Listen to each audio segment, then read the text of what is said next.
Hello students, I am Kiran Gupta from MB international school नया गांव कोटा। आज हम हिंदी में गद्य भात के अंतर्गत पाठ 7 का अध्ययन करेंगे। पाठ 7 का नाम है पतझड़ में टूटी पत्तियां। इस पाठ के अंतर्गत जो द्वितीय कहानी है झेन की देन, उसका हम अध्ययन करेंगे। रविंद्र केलेकर 7 मार्च 1925 को कोंकण क्षेत्र में जन्मे रविंद्र केलेकर छात्र जीवन से ही गोवा मुक्ति आंदोलन में शामिल हो गए थे। गांधीवादी चिंतक के रूप में विख्यात केलेकर ने अपने लेखन में जनजीवन के विविध पक्षों, मान्यताओं और व्यक्तिगत विचारों को देश और समाज के परिप्रेक्ष्य में प्रस्तुत किया है। कोंकणी और मराठी के शीर्षस्थ लेखक और पत्रकार रविंद्र केलेकर की कोंकणी में 25, मराठी में 3, हिंदी और गुजराती में भी कुछ एक पुस्तकें प्रकाशित है। केलेकर ने काका कालेलकर की अनेक पुस्तकों का संपादन और अनुवाद भी किया है। रविंद्र केलेकर मुख्यतः कोंकणी और मराठी भाषा के लेखक हैं। ऐसा माना जाता है कि थोड़े में बहुत कुछ कह देना कविता का गुण है। जब कभी यह गुण किसी गद्य रचना में भी दिखाई देता है, तब उसे पढ़ने वाले को यह मुहावरा याद नहीं रखना पड़ता कि सार सार को गही रहे थोता दे उड़ाए। अर्थात उपयोगी जो हो उसको हम ग्रहण कर लें और जो उपयोगी न हो उसे हम छोड़ दें। सरल लिखना, थोड़े शब्दों में लिखना ज़्यादा कठिन काम है, फिर भी यह काम होता रहा है। सूक्ति कथाएं, आगम कथाएं, जातक कथाएं, पंचतंत्र की कहानियां उसी लेखन के प्रमाण हैं। यही काम कोंकणी में रविंद्र केलेकर ने किया है, अर्थात कम शब्दों में बहुत कुछ कहे जाना ही इनकी विशेषता रहा है। प्रस्तुत पाठ के प्रसंग पढ़ने वालों से थोड़ा कहा बहुत समझना की मांग करते हैं। ये प्रसंग महज पढ़ने गुनने की नहीं, एक जागरूक और सक्रिय नागरिक बनने की प्रेरणा भी देते हैं। पहला प्रसंग गिन्नी का सोना जीवन में अपने लिए सुख साधन जुटाने वालों से नहीं, बल्कि उन लोगों से परिचित कराता है जो इस जगत को जीने और रहने योग्य बनाए हुए हैं। दूसरा प्रसंग इस पाठ के अंतर्गत है झेन की देन। झेन की देन बौद्ध दर्शन में वर्णित ध्यान की उस पद्धति की याद दिलाता है जिसके कारण जापान के लोग आज भी अपनी व्यस्ततम दिनचर्या के बीच में कुछ चैन भरे पल पा जाते हैं। तो ये जो पाठ है हमारा झेन की देन, ये जापान की बौद्ध पद्धति पर आधारित है। झेन की देन। जापान में मैंने अपने एक मित्र से पूछा, यहाँ के लोगों को कौन सी बीमारियां अधिक होती है?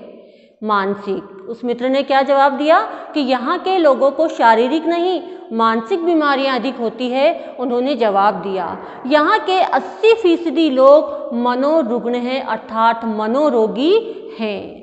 तो यहाँ पर लेखक ने पूछा इसकी क्या वजह है, मतलब जापान के जो लोग हैं उनमें से 80% लोग मानसिक रोगी हैं। तो लेखक ने पूछा कि इसका क्या कारण है।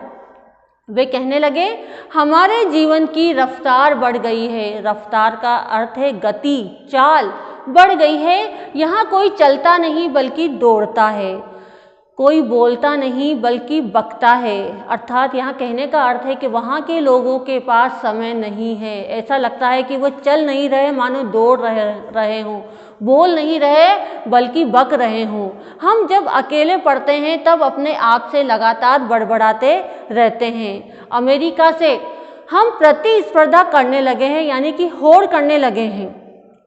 1 महीने में पूरा होने वाला काम 1 दिन में ही पूरा करने की कोशिश करने लगे हैं। अर्थात तीव्र गति से वो लोग दौड़ते ही रहते हैं, सारा काम एक ही दिन में समाप्त करने की कोशिश करने लगे हैं।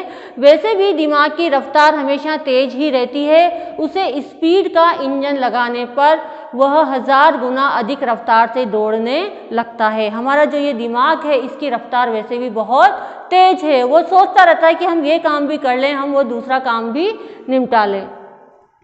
जब दिमाग का तनाव बढ़ जाता है और पूरा इंजन टूट जाता है, यही कारण है जिससे यहाँ मानसिक रोगी बढ़ गए हैं। शाम को वह मुझे एक टी सेरेमनी में ले गए। चाय पीने की यह एक विधि है, जापानी में उसे चा नो यू कहते हैं। यहाँ पर लेखक कह रहे हैं कि लेखक के जो मित्र थे वो जापान में गए, तो वहाँ शाम को उनको कहाँ ले गए, उनके मित्र टी सेरेमनी में ले गए। टी सेरेमनी चाय पीने की एक विधि है। वह एक 6 मंजिली इमारत थी जिसकी छत पर दफ्ती की दीवारों वाली अर्थात लकड़ी की खोखली दीवारें होती थी जिनको खिसकाया जा सकता था और जिन पर चित्रकारी होती थी।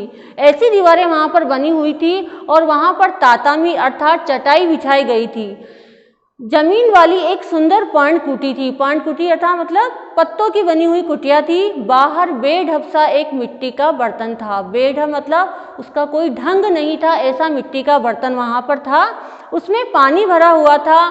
हमने अपने हाथ पांव इस पानी से धोए, तौलिए से पोंछे और अंदर गए। लेखक अब जो उनके मित्र थे वो दोनों कहाँ गए? वहाँ पर टी सेरेमनी में गए। वहाँ टी सेरेमनी में जो चाय पिलाई जाती है वहाँ पर उस वीडियो को कहते हैं चा नो यू कहते हैं। तो वहाँ पर एक बेढंग का मिट्टी का बर्तन रखा हुआ था और उसमें पानी भरा हुआ था। वो दोनों वहाँ पर गए, उनके हाथ पे धुलाए गए और वो अंदर गए।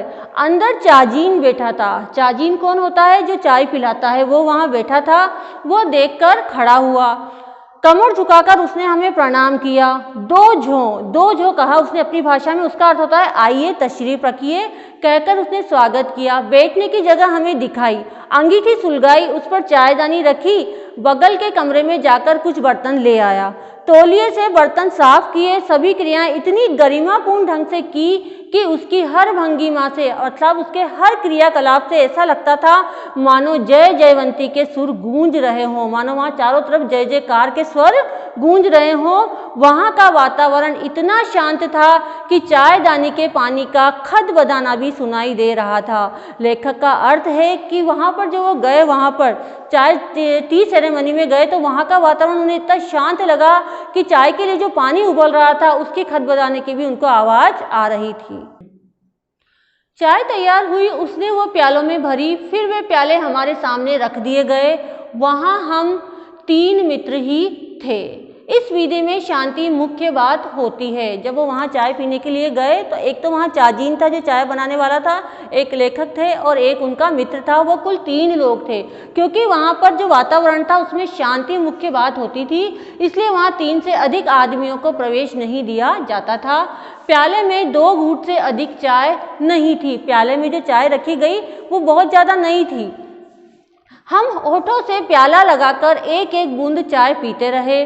करीब 1.5 घंटे तक चुस्कियों का यह सिलसिला चलता रहा। लेखक का कथन है वो करीब 1.5 घंटे तक वहाँ पर रुके और चाय पीते रहे। धीरे धीरे पहले 10-15 मिनट तो मैं उलझन में पड़ा, फिर देखा दिमाग की रफ्तार धीरे धीरे धीमी होती जा रही है। लेखक ने अनुभव किया 10-15 मिनट के बाद कि उनके जो दिमाग की गति थी, जो बहुत तेज रफ्तार से दौड़ रहा था उनका दिमाग, वह अब धीरे धीरे कम हो रहा था। उनके सोचने की क्षमता धीरे धीरे कम हो रही थी। थोड़ी देर में बिल्कुल बंद भी हो गई। उनके दिमाग की जो रफ्तार थी बहुत तेज दौड़ने की, वह अब कम हो गई थी। मुझे लगा मानो अनंत काल में मैं जी रहा हूँ। यहाँ तक कि सन्नाटा भी मुझे सुनाई देने लगा। यानी कि वहाँ का वातावरण इतना शांत और मनमोहक था कि लेखक भी एकदम शांत हो गए थे मन से और तन से। अक्सर हम या तो गुजरे हुए दिनों की खट्टी मीठी यादों में उलझे रहते हैं या भविष्य के रंगीन सपने देखते रहते हैं। हम या तो भूतकाल में रहते हैं या भविष्य काल में। लेखक यहाँ कह रहे हैं कि मनुष्य का जो स्वभाव है या तो वो बीती बातों को याद करता रहता है या आने वाले समय के बारे में सोचता रहता है। असल में दोनों काल मिथ्या हैं। उनका कहना है कि जब वो वहाँ टी सेरेमनी में गए, उन्होंने वहाँ के शांत वातावरण में बैठे चाय की चुस्कियों का आनंद लिया तो उन्होंने क्या अनुभव किया कि भविष्यकाल और भूतकाल ये दोनों मिथ्या हैं, यानी कि झूठ है। एक चला गया है, दूसरा आया नहीं है। हमारे सामने जो वर्तमान क्षण है वही सत्य है। लेखक हमें यहाँ बताना चाहते हैं कि हमारे सामने जो वर्तमान है वही सत्य है, उसी में जीना चाहिए। चाय पीते पीते उस दिन मेरे दिमाग से भूत और भविष्य दोनों काल उड़ गए थे। केवल वर्तमान क्षण सामने था और वह अनंत काल जितना विस्मृत था। जीना किसे कहते हैं उस दिन मालूम हुआ।